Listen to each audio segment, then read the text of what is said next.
भारत और इंग्लैंड के बीच में जारी है तेंदुलकर और एंडरसन ट्रॉफी इंग्लैंड के अंदर।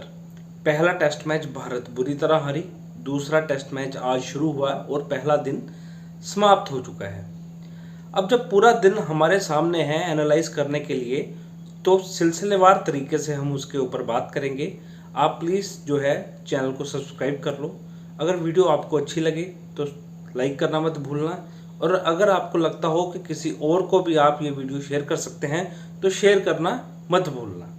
तो अब चलते हैं आज के जो जितनी भी घटना है उसके ऊपर, कि कैसे पूरा दिन जो है वो भारत के पक्ष में रहा।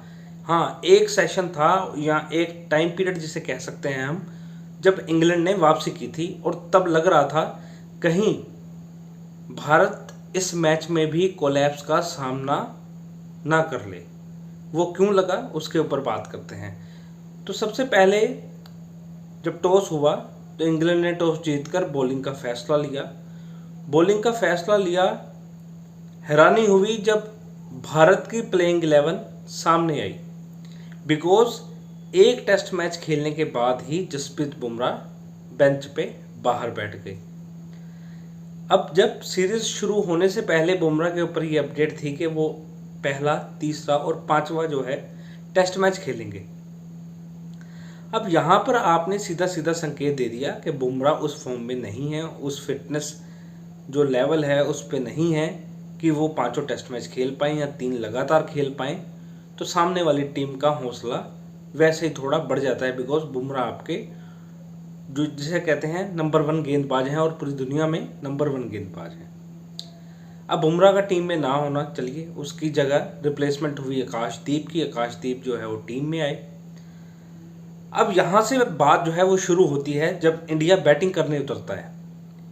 अब इंडिया ने जब बैटिंग करनी शुरू करी तो आप यहाँ पे देखिए एक चीज को, कि जायसवाल और केएल राहुल, ये ओपनिंग पेयर बड़ा बढ़िया था, लेकिन केएल राहुल ने आज जो है वो निराश कर दिया। 2 रन आई थिंक बनाए और वो आउट हो गए, एज लगा और विकेट पे जाके बॉल लग गई। क्योंकि केएल राहुल की जो शॉट सिलेक्शन थी ना वो बहुत बुरी थी, बिकॉज ना वो लेफ्ट करने के स्टेज में थे बॉल को, ना वो प्लेड करने में। अब बीच में फंस गए, तो बीच में फंसे तो एज लगा तो विकेट पे बॉल जाके लग गई और केएल राहुल आउट। तारीफ करनी पड़ेगी जायसवाल की, 87 रन बनाए और क्या ज़बरदस्त इनिंग खेली आज जायसवाल ने और इंडिया की लाज बचा ली। लेकिन क्रिटिसाइज जायसवाल को भी करना पड़ेगा, बिकॉज 87 रन के ऊपर इंग्लैंड में आप बिल्कुल जो बॉल 7वें 8वें स्टंप पे है उससे पंगा नहीं ले सकते हो। बेन स्टोक्स की बॉल थी और जायसवाल शॉट खेलने के लिए गए, एज लगा और आउट हो गए, शतक से चूक गए।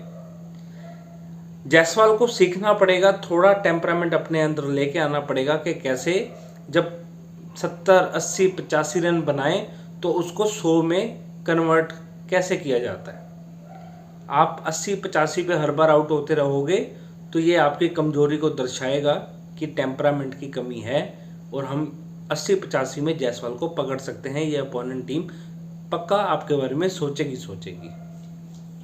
अब जायसवाल आउट हुए, उसके बाद आए करुण नायर का बड़ा फेमस ट्वीट था वो, कि क्रिकेट मेरे को एक मौका दे दे।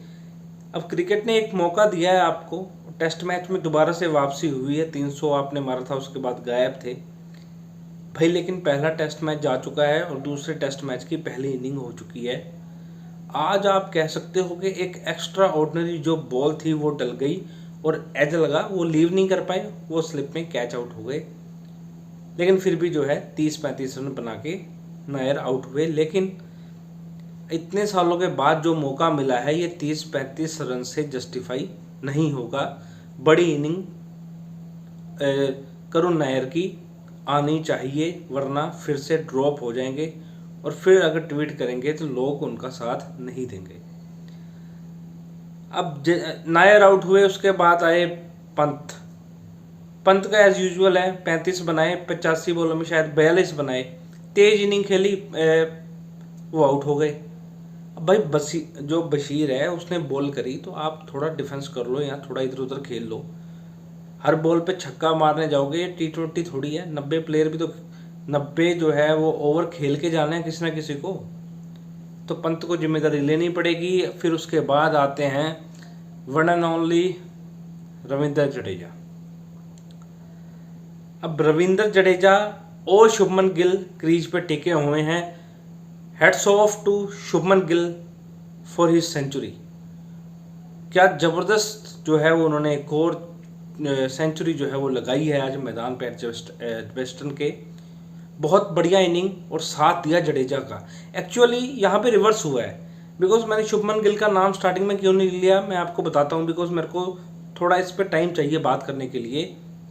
कि जडेजा एक ऐसी कड़ी है, एक ऐसा ब्रिज है जो कि काम करता है टेल एंडर्स और जो अपर या मिडल ऑर्डर है उसके बीच में जोड़ने का। जडेजा वो चीज़ है, जडेजा ब्रिज है दोनों के बीच में। अब अगर जडेजा आउट होते तो शुभमन गिल को बैटिंग करनी पड़ती किसके साथ? टेल एंडर्स के साथ। गिल आउट होते तो जडेजा को करनी पड़ती। अब यहाँ पे रिवर्स हो गया कि जडेजा और शुभमन गिल दोनों सीनियर प्लेयर। जडेजा बहुत ज़्यादा सीनियर हैं, शुभमन गिल भी अब सीनियर हो चुके हैं, कप्तान है भाई टीम के। तो दोनों एक दूसरे को अच्छा कॉम्प्लीमेंट कर रहे हैं, बिकॉज किसी भी एंड पे कोई डर नहीं है कि कोई ख़राब शॉट खेलकर या कोई टैलेंडर पे साथ में बैटिंग कर रहे हैं, मैं उसको चलाऊं या स्कोर को चलाऊं या उसको बचाऊं, ऐसा कुछ नहीं है।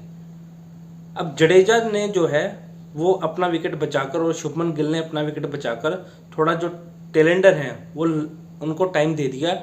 और सबसे बड़ी बात, जडेजा के बाद जो है इस बार भारत ने बैटिंग अपनी लंबी की है। वॉशिंगटन सुंदर भी आने वाले हैं बैटिंग में, तो भारत ने बैटिंग बहुत तगड़ी कर ली है। और जितने अभी रन बने हैं भाई लाज बचा ली, वरना लग रहा था ये 250 के आसपास ऑल आउट हो जाएंगे और फिर से जो है वो पूरी दुनिया गालियां देगी ये टैलेंडर्स को, बिकॉज इनसे रन नहीं बनते और दूसरी टीमों के 100 रन बना रहे हैं।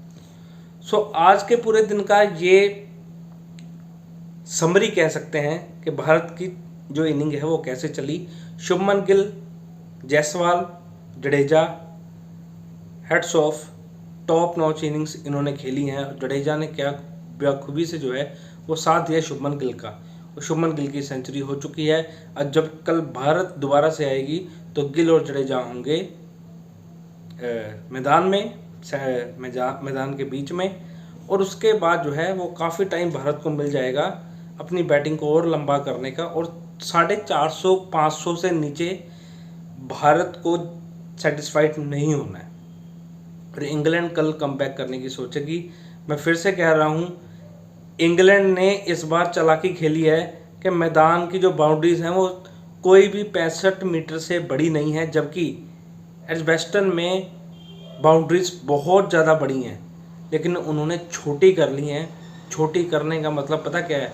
वो बेस बॉल के ऊपर फिर से आएंगे और चैलेंज करेंगे भारतीय बॉलर्स को। उनको पता है बुमराह नहीं है, वो बिल्कुल अग्रेसिव मोड में आएंगे, बेस बॉल ही खेलेंगे। बस भारतीय बॉलर्स को बच के रहना है। और पहले जो ये अब 300-350 रन हो चुके हैं, 321 के आसपास, इसको 500 तक लेके जाना ही होगा अगर इस मैच में बने रहना है। तो ये है आज सारे दिन के जो इवेंट्स कैसे किस क्रम में घटे। आप प्लीज़ चैनल को सब्सक्राइब कर लो, वीडियो को लाइक करना मत भूलना, और अगर शेयर कर सकते हो तो प्लीज़ कर दो।